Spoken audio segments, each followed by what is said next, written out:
Hey comic book fans, welcome back to the Comic Fix. This is episode 2 of This in Weeks in Reviews. Now I'm going to start off things with Batman and TwoFace, issue number 27. Now this series for me has one of my favorite villains in the DCU. That is none other than TwoFace. Now the one thing I really love about TwoFace is that he lives by a code. No matter how crooked that code may be, he lives and dies by the flip of the coin. Whatever the coin tells him, that is what he's going to do. And so I was so excited when I heard that Batman and is going to be introducing Two-Face. And so with this issue, I was so glad to see the origin of Two-Face in the New 52. You get to see him as a defense attorney for the crooked. And you see that Batman knew that Gotham City needed somebody that was just as crooked as Gotham itself. And so with that, I was just so pleasantly surprised to see how well that Peter Tomasi is taking the time to tell the origin of my favorite villain in the DCU. Now there are some great artwork in this issue by Patrick Gleason. His artwork in here is just marvelous. I mean, there's this one panel where you see Batman and Two-Face, and they're just, you see all around them, you see this panel of everything that's happened since Damian died. And you get the idea that Peter Tomasi's run and what he wanted to tell after the death of Robin is coming full circle. That this is a different Batman, and he's going to be forever changed by the death of Damian Wayne. Now there are some points in here where you just look at this artwork and you just say to yourself, damn, is this Batman scary? I mean, there's just so much points where you're just like, I absolutely love this artist. He is the perfect artist, and he's been the artist that has been on this issue since issue number 1. Now there has been times where he could not do an issue, so he had to take some time off. But let me tell you guys, this book is probably one of the most well-done books in the whole DC comic line. This book is top-notch, from the writing to the artwork to the inking.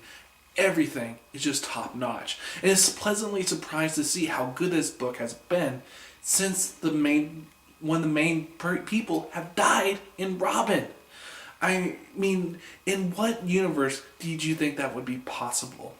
Now, I'm hoping that maybe one day we would get Damian back. But for now, we could just know that with Batman and that this book is here to stay, and it's just so good. And I think that everyone should give this book a chance. So with Batman and Two-Face issue number 27, it's a fun ride. I think everyone should give it a chance. And I'm going to give this book a 4 out of 5. The next book that I'll be taking a look at is Birds of Prey issue number 27. Now this has a writer which I really do enjoy in Christy Marks. Now you may remember her from Swords of Sorcery. This was a book that didn't sell well, but it wasn't because the book was bad. It was because the book had bad marketing and it was at a $3.99 price tag. And nobody really wants to try out a book that's brand new at $3.99. They would rather pay $2.99, and so evidently the book failed. Now, I'm really glad to see that DC Comics did not let this writer go, but they actually let her stay on with DC Comics. They put her on to the Birds of Prey book. Now, this is the first issue I've read with her in the book, and I gotta say, I enjoyed it quite a bit. Now, it's been a long time since I've read this series, and so I don't really know what happened between, I think, when I left off in issue 18 to where we are now. But what I do know is that you do get a good sense that she knows the characters. Now, there was one character that I was introduced in this series of Strikes. Now, she was one of the Court of Owls, and she has been thrown into the Bat universe. And it's been nice to see how much character development she has just in this one issue alone. Now, there is a new character that we were introduced in this issue with Mother Eve. Now, Mother Eve, she's this person that, as Randall Savage, can live forever. But she's finally finding out that her long life is coming to an end. So she needs the help of the Birds of Prey to help protect her from Ra's al Ghul. Now, there's one thing I really like in this issue is when you see Ra's in this issue, and he's not the guy that we see in the Hood The Outlaws that came out this week, which I'm going to be reviewing next. But he seems like a smart guy that has a plan for every single move that he's going to make. And so with this Mother Eve, she sees Strikes, and Strikes just looks at her, and she just goes and hugs her. And you just see this character development from a character that can't even speak, and you feel for this character at this very moment. You see this child that just wants a mother figure, and she sees it in this character of Mother Eve. Now, Mother Eve wants the birds of prey to help her against Raish, but there's a catch. That one of the characters that is in the birds of prey may be one of her family members. Now, I'm not going to ruin it all for you, but I'm going to say that this book definitely does have some great plot elements, but I think the big negative to this book is what I don't like about a lot of DC books is when they have two artists on for the same book. Now, this book does try to go and switch it up where they say, okay, one artist is doing the present while the other one was doing the backstory of Condor. And so with that, the backstory of this character, I could feel that I just felt it was really lacking, not in the writing department, but in the art department. The art department just seemed very rushed, and it felt like it had a different inker in there and a different colors as well, and it just made the book feel not complete. And I really hope, as I've said a lot of times when I see this with two different artists on in one issue, is that I hope that DC says, okay, we need to make this stop because this is just ruining the quality of our books, and we need our quality to be as good as what we expect our people to pay. And what we don't want is for a book that just feels like it's been rushed out the door. Now, DC, you need to get your act together and you need to be making quality instead of quantity. Now, I hope that this series gets even better with these new characters that we've been introduced. And the ending of this book just made me excited for what's to come next. Now, hopefully we can stop with the two artists and we just get stuck with one, because I feel that this book has somewhere that it may be going. So I'm going to give Birds of Prey, issue number 27, a 3 out of 5. The final book that I'm going to be reviewing for this video is Red Hood The Outlaws, issue number 27.